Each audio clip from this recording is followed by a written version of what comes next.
Hi, my name is Robert Chelle with Chelle Law, and my law firm assists healthcare providers with medical records subpoenas in Arizona. So, if you're watching this video, you are likely a healthcare provider that may have been issued a subpoena and you're just not certain what to do next. Who is requesting the subpoena? Have they followed the rules? In what situations do you not need to respond? In what situations can you refuse to provide a subpoena? These are all normal questions that a healthcare provider will have. Let's just kind of briefly break down where most subpoenas come from. So first, attorneys who are representing specific parties may request medical records from the healthcare provider. Once again, there have to be specific rules followed. And so a healthcare provider could object if those rules aren't followed.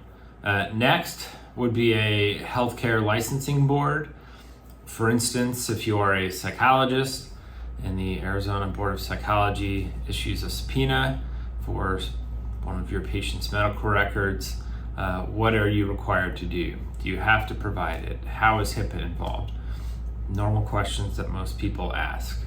If a court sends a subpoena to a healthcare provider, what do? Do you need to respond? And then last, one of the main areas of contention are if you're in some kind of family civil court case involving custody or divorce. Most people are unaware of or whether they must comply with the subpoena for their medical records, because usually the adverse party will try to use those medical records against the other parent or spouse in that case.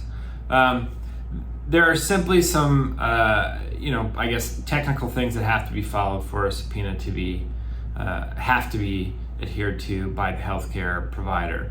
Now, the healthcare provider can object, and there's some certain objections that they can forward, but in the most part, the provider will ultimately have to provide the record to the requesting party, assuming they follow the rules.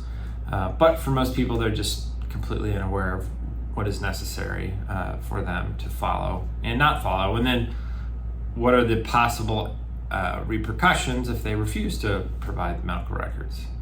So if you have any questions about a medical record subpoena in Arizona, feel free to contact my law firm at the phone number listed below in the description, or you can reach us through our website, chellellaw.com. If you have any questions, just let us know. All right, thanks. Bye.